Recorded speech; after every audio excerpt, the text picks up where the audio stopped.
Welcome to another episode of Mike's Money Picks. Today on the podcast, we are officially kicking off the 2025 college football season with our first college football DFS video of the year. And it is only fitting that since our last video of the 2024 season was about the Showdown DFS slate for the national championship game, that our first episode of the 2025 season is about the Showdown DFS slate for the Iowa State and Kansas State game in Ireland, which should be a lot of fun. Now, main reason I'm doing it this way is because DraftKings decided to make this its own Showdown slate instead of including this game on the main slate. And I'd already done all this research for this game. So while I'm not the biggest Showdown DFS guy, I am a ball knower, know a lot about college football, know a lot about these two teams. And so what I'm going to do here on this episode is tell you all about this Iowa State versus Kansas State game and how you can apply it to winning some Showdown DFS lineups here on DraftKings for the Saturday of week 0. Now, if you are new to the channel, make sure you go ahead and subscribe. You're going to want to do that because that way you can be here with us all season long, because we're going to have college football DFS breakdowns for every single week of the college football season. And we're not just talking main slates. I'm going to get as many to side slates as I can. Hey, I'm a busy guy. I teach high school. I coach 2 high school sports, and I have 2 kids. So I'm going to get to every slate that I can get to. But so I'm not going to promise every single one of them, but I'm going to promise a ton of college football DFS content that's coming your way. And you'll know when all of them drop if you do go ahead and subscribe to the channel. And hopefully, if this is your first time with us, welcome. Hopefully you enjoy what we do here. We're going to tell you all about college football. We're going to tell you in a very informative, efficient, and hopefully entertaining way. Hey, I'm not just a guy reading off a spreadsheet. I'm a guy that watches a ton of college football and knows a lot about college football as well, which you'll get to know the more you watch these videos. But anyway, without further ado, let's go ahead and dive in. We've got a great game to break down today. Iowa State versus Kansas State. Let's get into it.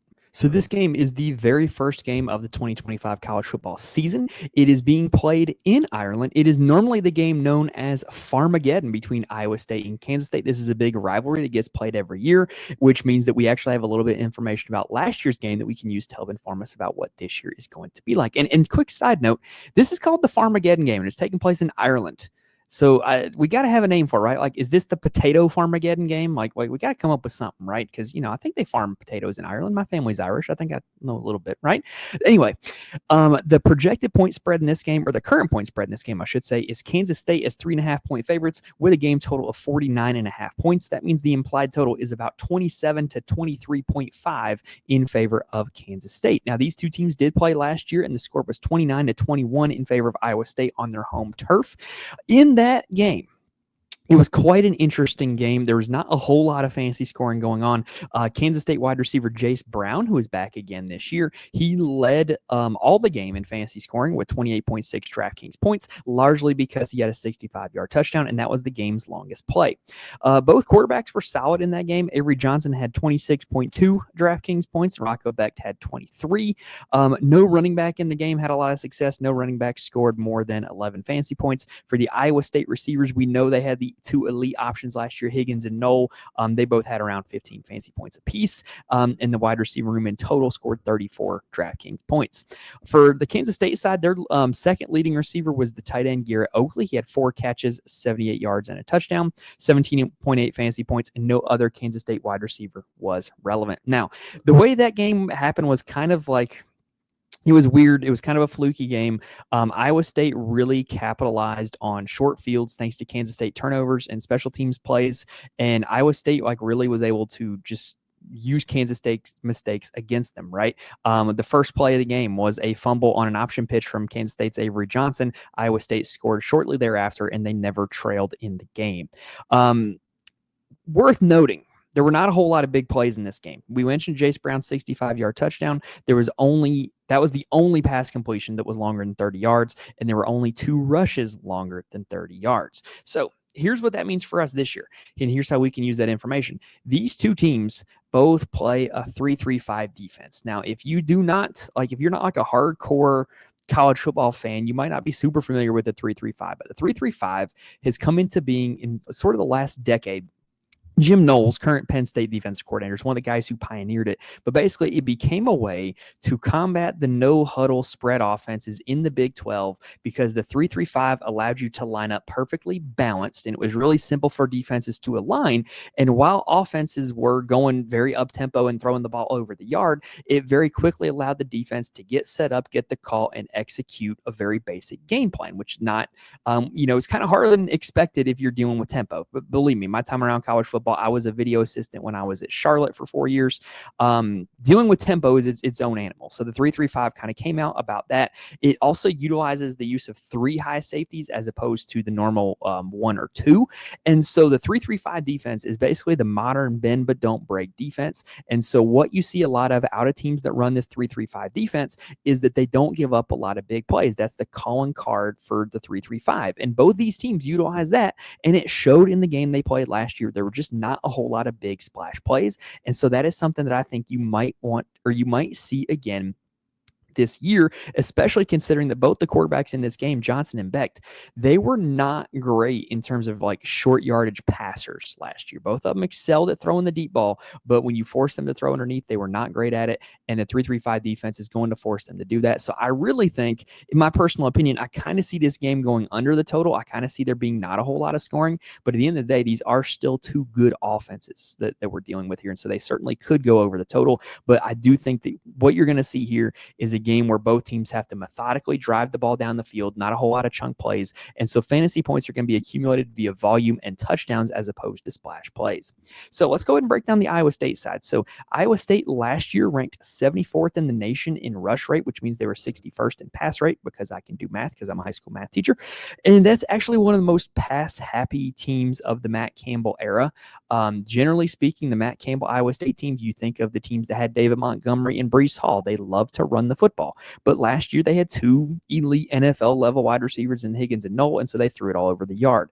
I think you could kind of see a return to the old school Matt Campbell play calling this year, because I don't think they have the talent out wide that they did last year. More on that later.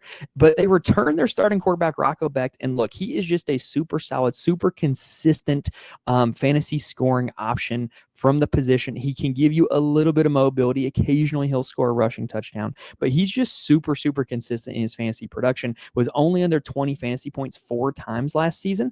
We mentioned he got to 23 against Kansas State. I think that that's kind of like the likely outcome here in this game, even though when you do look at the numbers, the Kansas State game was his lowest completion percentage because, like I said, they were asking him to throw in areas that he was not super comfortable with. So I do think that he's probably a pretty safe bet for about 20 to 25 fantasy points. And I think that there's a place for that in Showdown DFS, but I can't sit here and say like, oh, he's the top play of the slate, he's going to be the highest scoring quarterback. No, I'm not feeling that, but I do think he's a very solid, consistent option that will get you 20 fantasy points. Now, the running back position for Iowa State is kind of a mess because we have a full-blown running back by committee, which is what we're seeing in a lot of college football right now.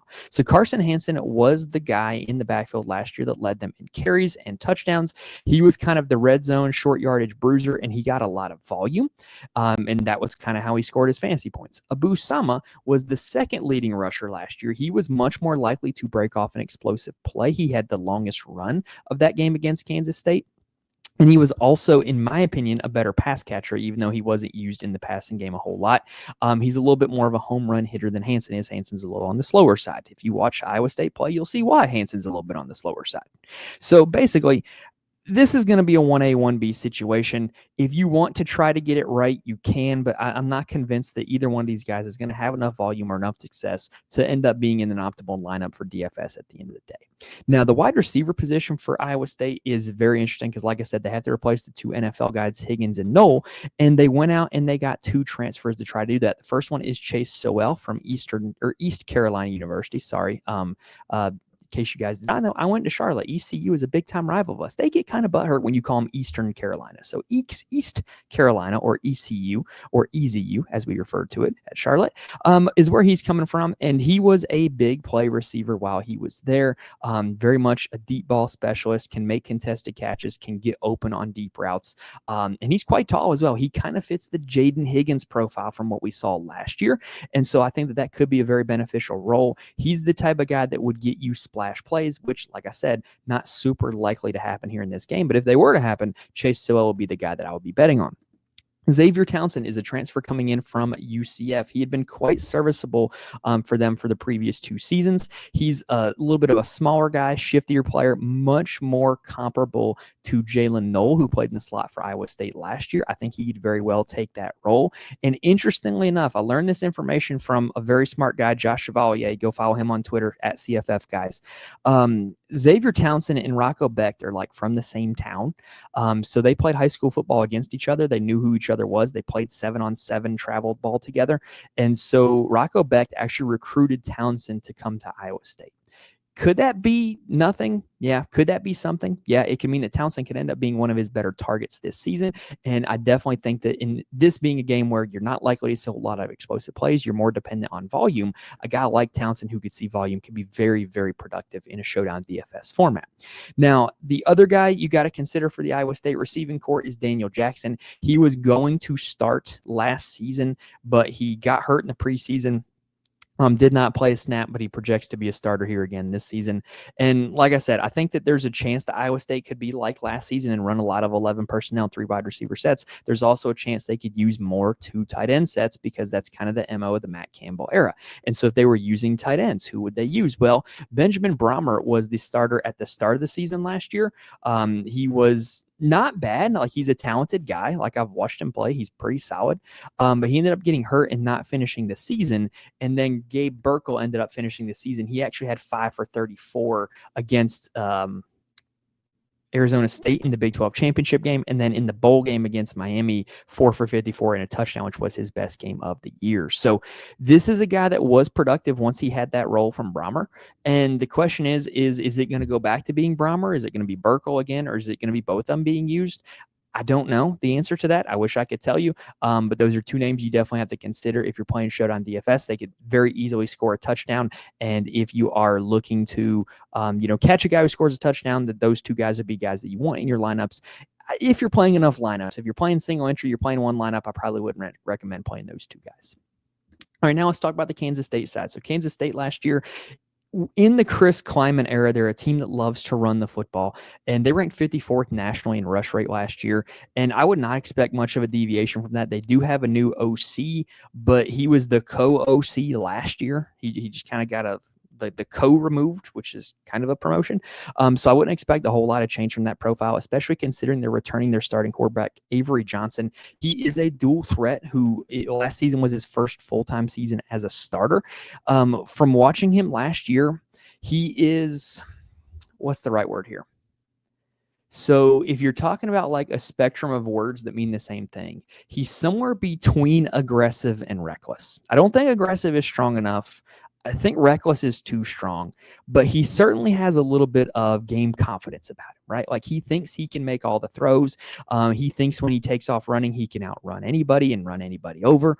And he's kind of a little guy, and he can get rocked and he can throw some interceptions. Like, he can make some bad plays, but the good outweighs the bad from a fantasy perspective because his ability to score with his arm and his legs is elite. It's one of the best in the nation.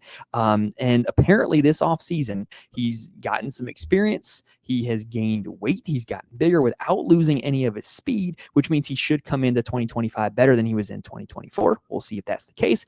But from a fantasy perspective, he was great last year. He averaged about 8 fantasy points per game on the ground with just his legs, 23.5 fantasy points per game total. In that Iowa State game, he was at 26. Finished the season with 3 straight games of 26 DraftKings points or more.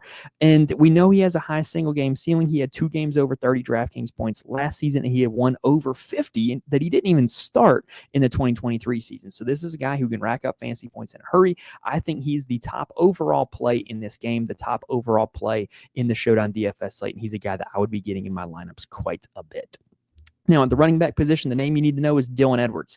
He played for Kansas State last year, started for Colorado in 2023, if that name sounds familiar. But last year, he was buried behind DJ Giddens on the depth chart. And really, he kind of just came in as a bit role and had some explosive plays, scored some touchdowns, caught some passes. Like, this is the profile you want to target in fantasy football, especially now considering that he is the full-time starter.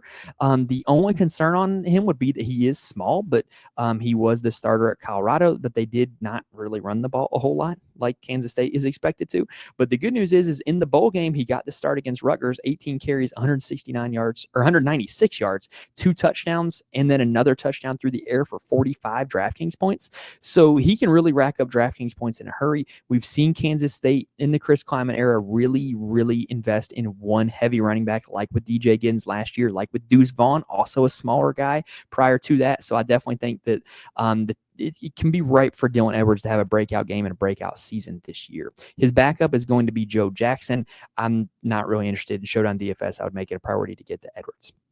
At the wide receiver position, Jace Brown is their leading receiver last year. We mentioned he had a great game against Iowa State.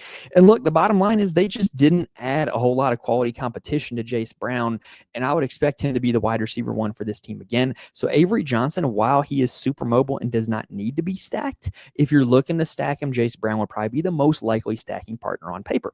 If you're looking to get a little bit different, the other expected starting receivers are Jaron Bradley from Boston College and Jerron Tibbs from Purdue, neither of whom played a full season in 2024. We'll see what happens. Like, they're probably going to start, but I just don't think there's a whole lot of production to go around. They do use their tight ends quite a bit. Garrett Oakley was the full-time starter at tight end in 2024. He ended up with 5 touchdowns on the year, which is actually tied with Jace Brown for the most receiving touchdowns on the team. And he finished the season strong with a touchdown in each of his last 2 games, including one against Iowa State. So definitely a name worth considering, especially if you're looking to capture some Avery Johnson passing touchdowns, would be Garrett Oakley, the tight end. But anyway, that is going to do it for this episode, y'all. Like I said, we're doing a breakdown of the Farmageddon game for Showdown DFS purposes because DraftKings decided to put it on its own slate. DraftKings, why? Like, you could have had a 4-game main slate where having this game on the slate would have added a whole lot of interesting quarterback, running back, and wide receiver options. I'm kind of disappointed they didn't, but it is what it is. That's why we broke it down on a separate episode. But our full week 0 breakdown is going to be coming out later, so make sure you check your feed out for that. If you're subscribed to the channel or if you're subscribed to the audio feed, you will know when that episode drops, and you can check that out first thing. But anyway, like I said, that's going to do it for this episode here, y'all. First episode of the 2025 season. I'm feeling good, really hyped for this football game, really hyped for week 0, and really hyped for the 2025 season. And I hope that it comes off that way here in these videos. Hopefully I was able to give you guys a ton of good information that's going to help you build some winning Showdown DFS lineups. And hopefully I did it in a way that's entertaining and going to keep you guys coming back. But anyway, best of luck to you guys with this Showdown DFS slate. Thank you guys for watching and listening to this episode, and I will see you guys next time.